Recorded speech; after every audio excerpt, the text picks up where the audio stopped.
Okay, hello everyone.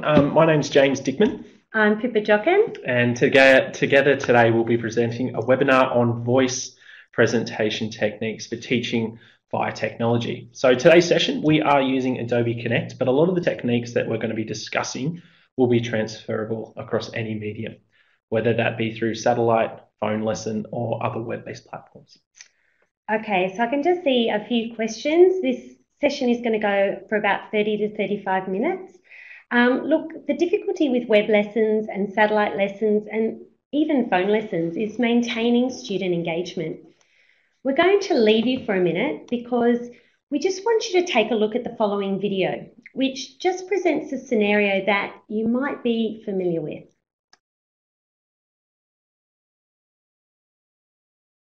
In 1930, the Republican-controlled House of Representatives, in an effort to alleviate the effects of the, anyone? The Great Depression, passed the, anyone? The tariff bill, the Hawley-Smoot Tariff Act, which, anyone, raised or lowered? Raised tariffs in an effort to collect more revenue for the federal government. Did it work? Anyone? Anyone know the effects? It did not work, and the United States sank deeper into the Great Depression. Today, we have a similar debate over this. Anyone know what this is, class? Anyone? Anyone? Anyone seen this before? The Laffer curve. Anyone know what this says? It says that at this point on the revenue curve, you will get exactly the same amount of revenue as at this point. This is very controversial. Does anyone know what Vice President Bush called this in 1980? Anyone? Something DOO economics. Voodoo economics.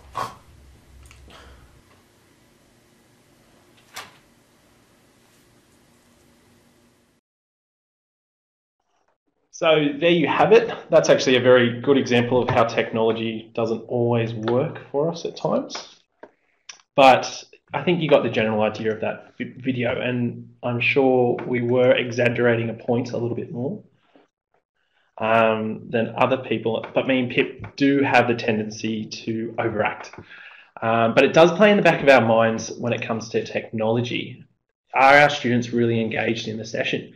Are they falling asleep on the keyboard? Are they on their phone? And it's something that we need to keep in mind of. And we're going to talk about a few things today and how we can improve it. So before we just get into the presentation proper, we just want to acknowledge the Australian Film, Television and Radio School, Aades, as most of the content that we're going to be talking about today, we gathered from them on a professional development day that we had with them. Aades have been collaborating with distance education schools across New South Wales to design and present learning opportunities that meet the specific needs and skills that we as distance education teachers require. So they have encouraged us to share this knowledge with our colleagues, and really that's what this webinar is all about. So during our, 35 minutes or so together, we're just going to have a look at the ways that we can improve our voice to make it more engaging and to convey more meaning.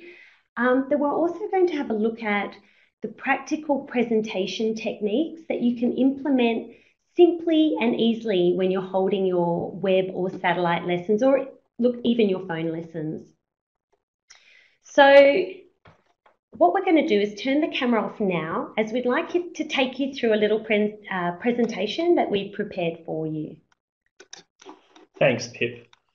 So I think before we talk about voice and presentation skills, we need to firstly look at what is it that the teachers want? What is it that students want from their teachers? At the end of the day, it is the students that are the focus of what we are doing as teachers, and understanding what they require to feel engaged and connected will result in better outcomes for our students. So let's take a look at what it is that our students want from their teachers. Many of these points will seem familiar, but you might be surprised by a few of them. Students want their teachers' trust, encouragement, support, and honesty. They want their teachers to provide structure to their learning. Students want their teachers to know what they are talking about. They want variety and relevance in their lessons, and students want good relationships with their teachers. So if you think back to that little video that we showed you at the start, the teacher from Ferris Bueller's Ferris Bueller's Day Off, sure, he knew what he was talking about, but he didn't really engage the students at all. He was clear, but straight away we were zoned out. I don't even quite sure what he was talking about, to be honest. So how can we provide the students with all of these things through distance education?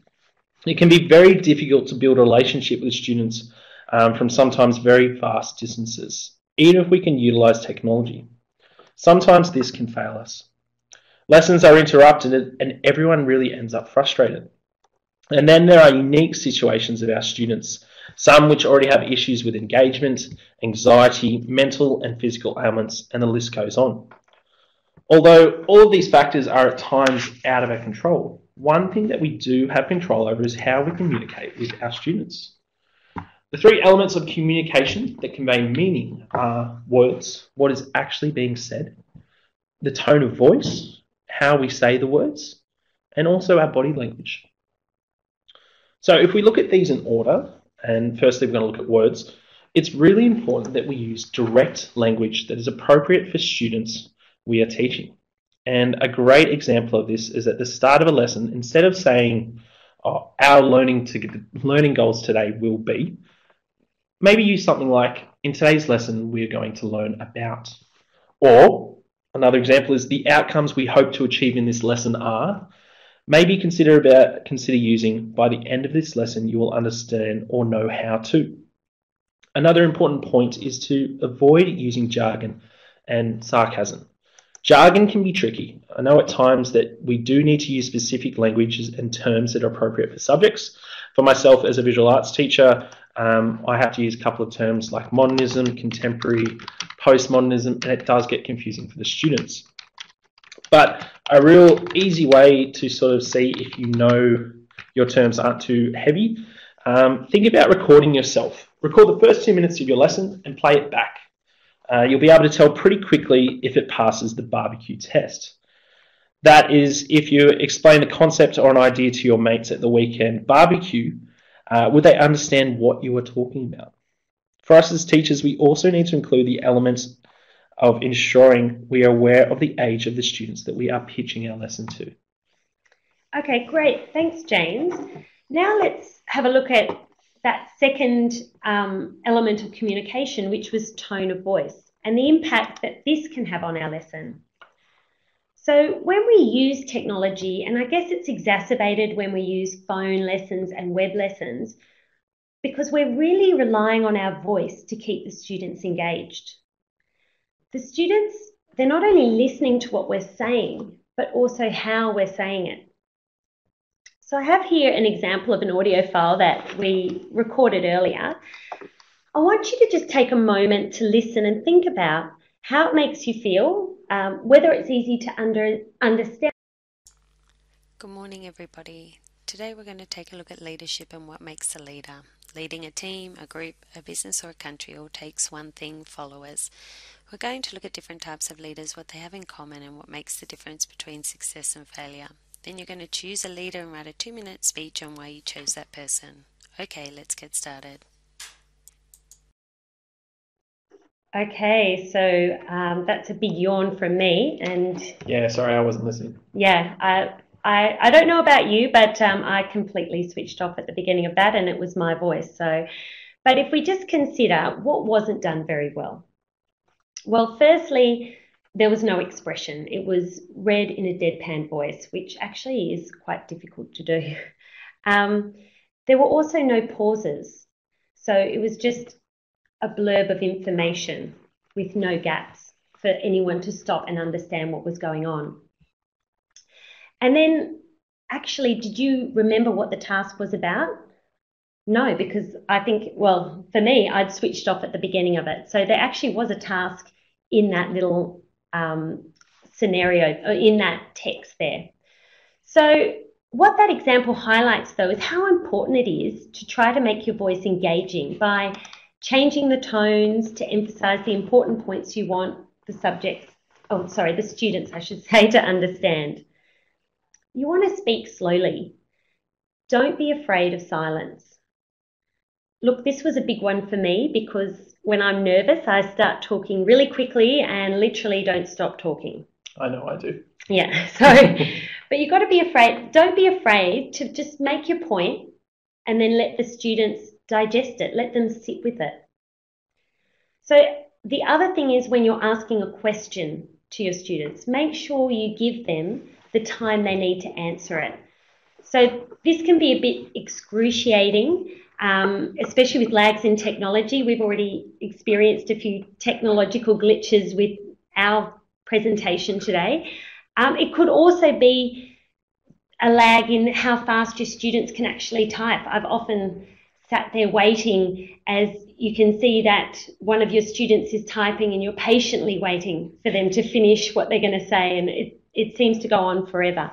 But waiting for your students to respond is really important because it not only indicates to them that you're interested in what they have to say, it also lets you know that they're engaged and they're listening to your lesson because they're there wanting to respond.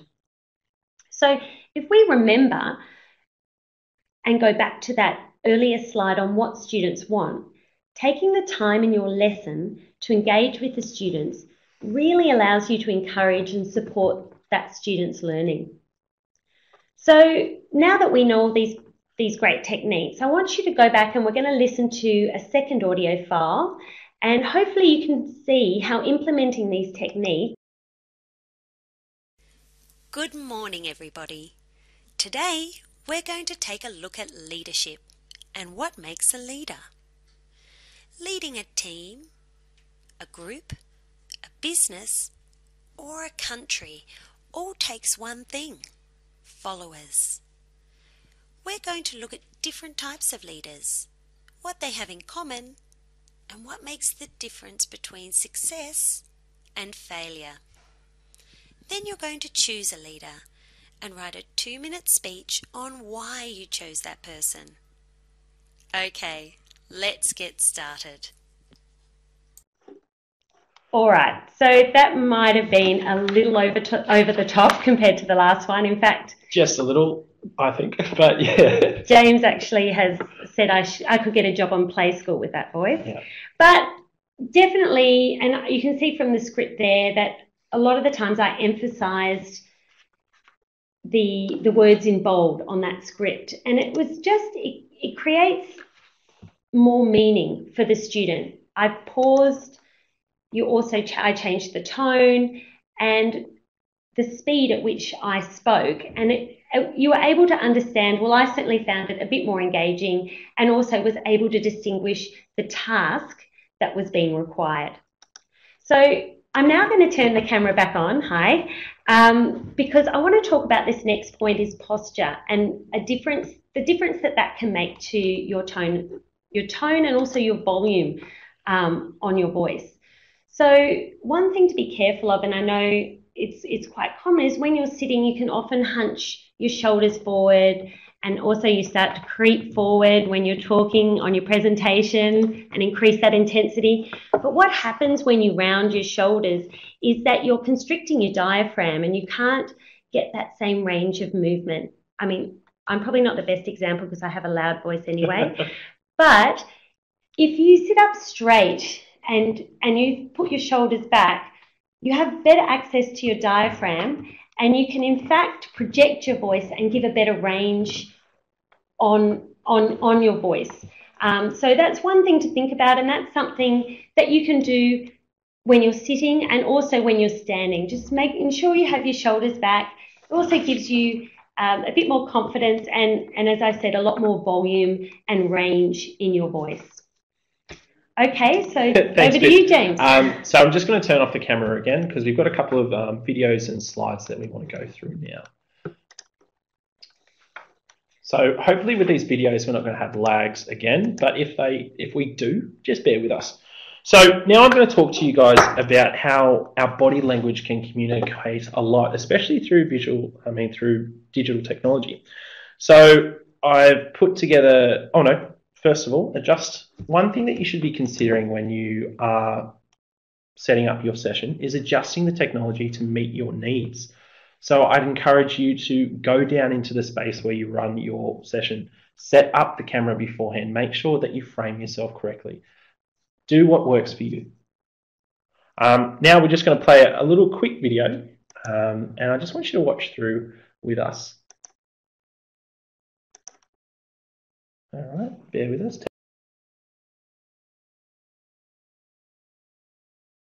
All right, here we have it. So now you can see that I've got the camera right up in my face. It's quite confronting. That's a lot of beard you've got going on there.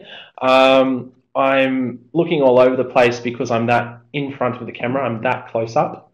You also notice my eyes are moving around all over the place. I don't have a lot of places to move. It's confronting. I don't think that you can really build a strong connection with something like that. Now, if we take a look at this next video, and it's not going to work for us as well, So just bear with us, and I'll put. All right, so now let's have a look at this example. Okay, I'm sitting further away from the camera. I'm nicely framed. I'm in the middle. I've got ability to move. I can use my hands. My eye movement isn't as intense, and I'm not as scary. So think about how you frame yourself. It's really important. Now, here at SUNY Distance Ed, we do our lessons through Adobe Connect. So in a lot of our instances, we are sitting at a desk. But we haven't forgotten about you guys that maybe run their lessons in a satellite lesson where there is a smartboard or whether there is a whiteboard and you are standing up when you run your session. So again, bear with us. Seems as soon as you want to do it, it doesn't want to do it. Okay, so we've got Pip here. She's modelling for us. You can see that she's standing, she's leaning to one side, she's got her legs crossed, she's not very well grounded. I think we will be lagging a little bit as well. Her arms are crossed. There you go, she falls over. She wasn't very well balanced. She doesn't look very engaged. She's shut off from the students. If she does want to make a hand movement, it's not very good. Try not to just gesture around your face or touch your hair. It's not good. Now let's have a look at this example. So if you want to make if you want to build, a good connection, make sure that your feet are nice and firmly planted. You can see her arms aren't folded. She can make gestures. When you do make gestures, try and keep your hands around your waist and don't go up towards your head. And there you go, she's much more engaged and smiling. Now, another really important factor is eye contact. I know this can be difficult to sustain for a whole lesson, as you may need to refer to your notes, and it's not expected, okay, to have your camera on all the time. But if you can make eye contact wherever possible, it makes a big difference to the delivery of your lesson. What Pip and I have found that when we practiced this technique and then we reviewed our attempts, is that when your eyes drift away from the camera, it can make you look shifty and not particularly engaging. If you look back at the example I played for you guys before, where my eyes were going all over the place, it was confronting. I wasn't building a connection with that person at all. I wasn't believing you. I wouldn't believe you. Yeah. Another really good point is trying to treat the camera as one of your students. Smile, engage, be welcoming. And other tips and tricks you can consider would be, put a sticker on the camera, googly eyes. Remember that you can refer back to the camera and you can look at it. Don't be afraid of looking at the camera. A really neat radio trick that Aades taught us that I had never considered was to try and picture one of your students when you're talking to the camera or you're on the web lesson, because it's much easier to sound more natural and connected if you're imagining explaining a concept to someone that you can visualize. So in fact, I'm using this technique right now. I'm picturing a fellow colleague of mine, red hair, red beard, Yeah, okay. So I'm cheating. I'm picturing James, who's actually sitting right next to me. But you get the drift. Yeah, you know, make that connection. Picture someone that you can talk to, maybe a student that you know and a student you connect with as well. Now, you will notice that we haven't had the camera on for all of this webinar. And like I was saying before, it's unrealistic for, you know, to have that expectation that your camera is going to be on the whole of your lesson. You know, you make notes, you need to refer to them, you have things that you want to put up.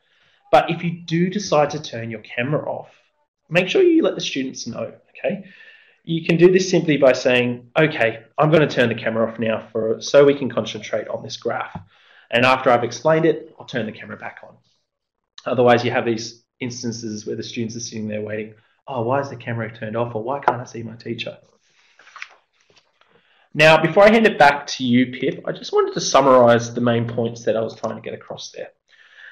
Namely, before you start your session, adjust the technology to meet your needs. Go down in the space, set the camera up appropriately, frame yourself, make sure the camera, you're not right in front of it, you know, sit back from it. Also, make eye contact with the camera, don't be afraid of it, and visualize the other person on the other end, and use that when you're doing your session. Okay, great. So we've got ourselves framed up well and we're looking at the camera. Look, I know a lot of people dread getting in front of the camera. Unfortunately, that's not James and I. We love the camera, but I do know that we're quite unusual. However, what you want to remember about all of this is it's not about you. This is about the students. So you really want to try and be as relaxed and authentic as possible. And I know it's all well and good for me to say that, be relaxed and authentic when you hate the camera. But the only advice that I can give you on how to achieve this is really to practice. The more you do it, the easier it is. I mean, honestly, I was a little bit petrified the first time I did a web lesson, you know, a year ago, but now I love them. I think they're great. And it's just come about through getting out there, putting yourself out there and engaging in the web lessons. So when you are in front of the camera, a couple of things to remember, and this is a really big one. The number one thing is to avoid commenting on how you look. Okay, picture this. If you walked into the classroom in a face-to-face school, you wouldn't start by saying, oh, hi everybody, good morning students. Oh, apologies, oh my goodness, I'm having like the worst hair day today. It's looking so frizzy. You know, you're not going to do that in a face-to-face school. So you should try not to do it on camera. Unless you're wearing, I don't know, a pink wig or a golden crown, a Wookiee mask. Look, in those cases, you probably want to explain why you're wearing these bizarre items. But other than that, do not comment. The students just see you as their teacher. Now, okay, in saying that, if you do want to wear makeup or put on a nice blouse or shirt to make you feel better and more confident, that's a great idea. Go for it. Personally, I like to wear makeup and dress up a bit at work because it helps me to distinguish between my role as a mum and housewife and my professional role as a teacher. And lastly, look, I know I just said you shouldn't comment on how you look, but you do need to be conscious of what you're wearing on camera. Camera is a bit unique. Good block colours go well. That's what you do want to wear. And what you want to avoid is wearing outfits that have like busy prints, psychedelic prints, big swirls, or anything with writing on it. And what you'll find is the writing, when you're on the camera, comes out backwards. So it can be quite distracting because you'll have your students basically spending the whole lesson trying to work out what your t-shirt says. Oh, sorry, I was reading what that shirt said. So, you know, you can see how quickly it is easy to get distracted. So just be mindful of those things. So the last thing that we wanted to talk about today is about how you can structure your web and satellite lesson. I didn't mention this before, but studies have shown that you have between 3 and 5 minutes to get a student into the lesson. So it's really important that you set your tone early and follow a structure. So I know a lot of these are quite familiar and you know them as teachers, but it's just good to think about them in the digital space and when you're doing a web lesson. So firstly is your greeting, and that's pretty obvious. say hello to your students. And if you have a camera, make sure it's switched on and you're also looking at the camera, you're welcoming, and you're smiling. Just little things. And this is also probably common sense, but if you have a small number of students in your class, try and welcome each one of them by name. This, of course, just helps to build good relationships with your students and helps them feel more connected and valued in the lesson. Now, the next one is the hook, and this is where that 3 to 5 minutes of grabbing the student's attention becomes really important. Now, this hook doesn't have to be high tech, and you don't have to spend a lot of time on it. Me and Pip find it quite easy to make videos, so we put a video together. That's what we tend to do. But it can be something quite simple, and it's just about grabbing the student's attention and getting them into the space. So an idea might be a picture that will promote discussion. I know Pip in economics, she uses a lot of political cartoons that are current. A song of the week is a good example. You know, you can play the song of the week and each week it changes. Maybe you're going through Triple J and you've got a couple of songs that you want to put up. I like that one, James, because I can pretend that I'm still relevant and trendy and cool. And hip and cool, yeah. Okay, all right. It might be a thought-provoking quote. And another really simple thing to be your hook is just your enthusiasm. If you're enthusiastic in your lesson and connected, the students are going to be hooked and they're going to be in there. Now, again, next up is what. Again, might seem very straightforward, but it's important to let the students know what they'll be covering in the lesson. If you remember back to what students want, they want structure to the lesson and they like to know what is going on. Make sure that you clearly let the students know what they'll be learning during your time with them. And lastly, it's why. So students want to know why they are learning a particular concept or theory and how it's relevant to their learning. Even as adults, we like to know why. So for example, I hope that we've made this clear and relevant in today's presentation and that you're able to take away some of these new techniques that help you communicate more effectively with your students through a web or a satellite lesson. So we're just going to turn our camera back on. I'll let you do that, James. Okay, so look, as a disclaimer, before we conclude this webinar, look, you've probably noticed that James and I haven't really done all these best practices to perfection. It's still a work in progress. However, what I would say to you is that you should try and challenge yourself. In your next web lesson, perhaps you could leave your camera on a little bit longer than you normally would instead of the obligatory hi and then turning it off. Another challenge could be just to slow down how you present your material. Allow for a few moments of silence. Maybe ask a question and let the students sit with it and wait for them to respond. Sorry, this is me. So now before we go on, we just want to sum up some of the points that we've talked through today. So here are 10 things that a teacher can do to improve their virtual connection with their students. The first one is adjust the technology to your needs. All right, get in the space early, set the camera up, make sure that you're framed nicely. Also think about your posture, and if you notice me and Pip are even doing it now, we're leaning into the camera and it just happens naturally. But again, every now and again, be mindful, lean back. Yes. Also camera position, make sure it's nice and level with your eyes. And brings me on to the next point, eye contact. Look at the camera, don't be afraid of it. I'm hoping that I'm connecting with some of you on the other end by this eye contact. Because it's really hard, isn't it? Yeah, it is, it's super hard. Another point is avoid commenting on how you look, okay? Don't do it, just don't. It doesn't need to be said. No, it doesn't. But again, think about what you're wearing. Again, we've modelled nice and block colours today. We haven't been wearing our loud shirts or anything that's inappropriate. And again, if you're turning off your video during the lesson, let the students know that it's happening, okay? Don't do a smoke bomb and just leave the lesson because they'll be concerned or they think, oh, my video's turned off, what's going on? And again, set the tone of your lesson earlier, all right? Get that tone going and keep the students involved in the whole time. Use direct and active language. Be relaxed and authentic as much as you can. All right. So just to wrap up, I just want to say thank you for all of you for giving us the opportunity to talk to you today and for coming along.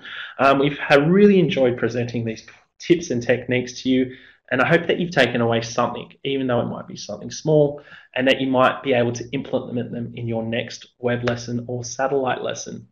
We have set up a little bit of a share file just there on this page, and you can download those resources. If you have any issues in gathering them, or if you want to get those videos from us, just feel free to send us an email. Yeah, our emails are both up there. And look, if you had any questions, we'd be more than happy to answer them. Just drop us an email and we'll help you out if we can. All right, well, yeah, as I said, we hope you've enjoyed this session, and thank you for